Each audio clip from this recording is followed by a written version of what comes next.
4 keys or 4 steps to a profitable real estate coaching business. I'm breaking down exactly what those 4 keys are so that you can take what's in this video and you can start to actually do it yourself. Or you might already be running a real estate coaching business, and this is going to be able to help you figure out what is the bottleneck that's stopping you from hitting the revenue goal that you have of maybe $10, $20, $30, $50,000 a month in recurring revenue. Now, once you have the offer, you can take what you're about to learn here and implement this over the next 30 to 60 days, and you can start to generate more leads and get more clients into your coaching program and become more profitable. So, again, we're going to be covering the 4 keys. Let's just jump right into it. Step 1. The first thing is going to be attention. You need a way to generate attention predictably and consistently. Now, what are the different ways that we can actually generate attention? The first thing is going to be profile visit ads. And I'm sure that you've seen a bunch of them on Instagram already. It's the ad with the button on the bottom that says, visit my profile. If you have 0 attention right now and you've never put out a YouTube video, the fastest way to generate new attention is going to be to launch those profile visit ads.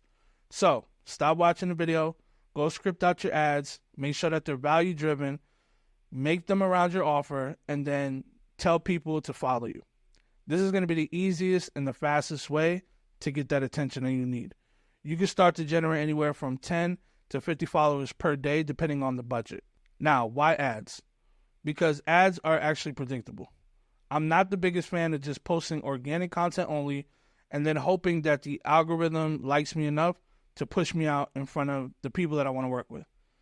Even if a post does go viral, that's not going to guarantee anything for me except for the fact that a bunch of people watched it, but that might not be the exact attention that I'm looking for. If you look at the way the social media has moved, it seems like they want people to pay to play. And eventually, it looks like it's going to be that 100%. Now, meaning, if you want any attention on your profile, you're going to have to pay for it. Organic just keeps getting harder and harder to be put in front of people and be seen. So, this is going to be the first way that you can consistently generate attention. The second way is going to be YouTube content. This one is super slept on. It's extremely underrated and it's not talked about. You don't need to have a ton of attention on these videos to actually get people to want to join your program. If you look at my channel, you look at other educators, they don't get a lot of views. And that doesn't mean that they're not closing clients. But the small amount of people that are watching are exactly who needs to watch it. I'm not looking to go viral on YouTube. I just want the right people to watch my YouTube content. More views on my YouTube videos, it can mean more business and it might help out, but it also might just be a vanity metric and it doesn't convert. Much like you see on social media that people go viral, they have a ton of followers, but they can't convert anybody to actually buy a product or their program. Now, step number 2, we have the attention. Now we need a way to capture the attention. It's not enough to just generate the attention. Most people think that capturing the attention means that you just need to have a VSL funnel. This is where you run an ad or you have content put out where you're going to lead people to a landing page or a website. The landing page, the website has a VSL, which is a video sales letter. Then there's going to be text underneath. There's more information, everything that's included, and then maybe some testimonials.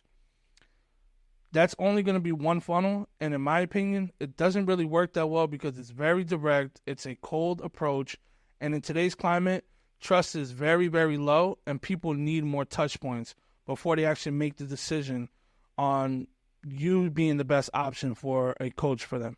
Now, here's what capturing attention means. You just have a way to contact them. That's all it means. If I get 50,000 views on a YouTube video, it's not going to make me money because I can't message anybody that just watched my YouTube video. I can't speak with them.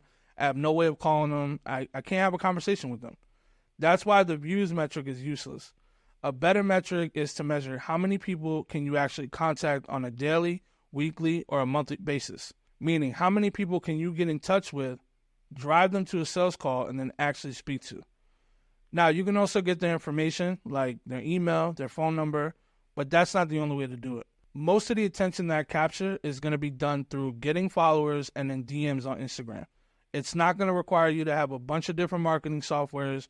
You don't need to have a ClickFunnels page. You don't need a Go High Level page. There is no crazy CRMs.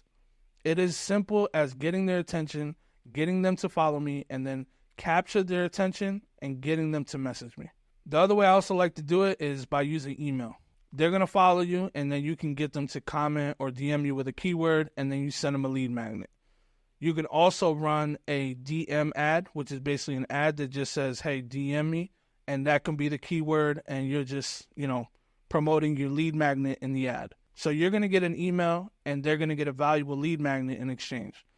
This is going to allow you now to have a form of contact where you can share more value, you can lead them to YouTube videos, and you could also lead them directly into your program or have them book a call with you. So the 3 ways that we're going to capture the attention is first, have them follow, then we're going to do DMs, and then we could also collect their emails.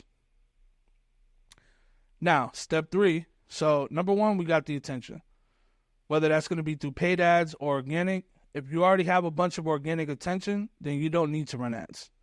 And number 2, a way to actually capture all the attention. So by gaining the followers, we can message either through DM, email, or we get them to message us first. And the third thing is we need to be able to have a conversation with the attention. Well, what does that actually mean, having a conversation with them? We can't just get a bunch of leads and not speak to them, because that would make this entire thing pointless. You could shut down the coaching business and you could just stick to being a realtor or an investor. I hate telling people to go to the link in my bio to go book a call and then just sit there and hope that they actually do it. If you have a link in your bio that goes to your calendar and you're pushing people to book a call, take that out right now. 1, nobody's just magically going to come to your page and be like, oh, I want to book a call. They don't know you. You have to be able to nurture them further. So hit them with a lead magnet or send them to a YouTube page. Also, if you're adding the link into your YouTube description and just hoping that it's going to fill out your calendar, that's not how it works. What we like to do instead is appointment setting. Now, if you've been doing marketing enough, you probably heard this before, but what does it actually mean, appointment setting? We have a word-for-word script that we like to use when having a conversation with all the new attention that we've captured, either from ads or organic. And out of these conversations, we're selling people either through DM, text, or call into getting on a longer call. We're not going to be selling them the program, and we're not going to be going over price and saying, hey, it's $5,000. Do you want to jump on a call? We're not selling the program. We're just going to be selling the call, and then the call is going to be the best next step for them to reach their goal. So how exactly do we set the appointments? So there's 2 different ways. 1 is through phone. So you can collect their information, get their phone number, get their email, get their contact info, and you can actually call them and see if they qualify and try to get them onto a sales call. Then the second way, which is the way that I prefer to do it, is going to be DMs. And that's the way that I generate my calls. That's how I pack out the calendar, and that's how I close the deals for my business, and that's exactly what I teach other real estate coaches to do. And technically, you can also reach out to them through email, since you're going to be collecting their emails, but the DM is going to be the best place for you to set a call. But the biggest thing that I want you to understand in step number 3, conversations, is we want to have a way to actually have a conversation with the leads. And the last step. So after having a way to speak to them, how do we actually make money? How do they pay us? The last step is going to be we have to convert the attention. And I know what you're thinking. Andres, you must think I'm dumb. Of course we need to convert them. It seems very obvious, right? But there is a way to do it so that it actually works. So let me ask you this. Do you have a pre-call sequence set up? This is usually where I hear crickets, and this is the reaction that I get. What is a pre-call sequence? People booking for a call, and they're going to get hit with a bunch of automations. They're going to go through a specific pre-call training that's going to sell them on your mechanism. Now, do you have at least 70% show-up rate for the calls that are generated? Are they showing up to your calls already aware of your mechanism, how it works, and then all you have to do is sell them on the solution? On that call, do you have a script that you're following, or do you have an objection sheet that's going to help you go over any of the objections that might pop up during the call? Are you prepared for the I need to think about it, or this is too much money? Do you have a script to know exactly what to say when those things come up? Do you have a full script to handle the discovery part of the call to really understand the problems that the prospect is having and do it in a way so that they're the ones that are saying it and that they believe it? There's a lot of things that you can do to get better at converting people. Most people, they say, yeah, I'm just going to book a bunch of calls, jump on, speak with them, and yeah, close them. If you're closing at 70 to 80%, then shit, by all means, keep doing exactly what you're doing. But if you're closing at 20, 30, maybe even 50%, you can be doing way better. This is the very last step, and it's always going to be done on a call. This is your sales call. Also, this is only going to be one call. We do a one-call close. I'm not a fan of having a discovery call first, then a sales call, and then possibly a triage call. Discovery and sales are going to be all in the same call. One shot. Now, there's also going to be selling via chat in the DMs, but that's a different season of your coaching business. That is not for the beginning, and that is not for people that are trying to scale up in the beginning. So, what happens now? Well, these are the 4 steps or the 4 keys to a profitable real estate coaching business. Attention, we capture the attention, we have a combo, and we have a way to convert them. Now, you have 3 options for what happens next. Number 1, you don't do anything. You keep on doing exactly what you've been doing to get where you are, and just hope that things are eventually going to change by doing the exact same things. The second thing, you can take all the information that you learned here today, figure out how you can actually start to implement into your coaching business so that you can start getting better results. Start scripting out the ads, planning out the content, posting consistent on YouTube, start collecting the emails, get people to message you, do all of it. And it can be a lot, but it's very doable. And it'll just take you a little bit more time to figure out and start to get these things on your own.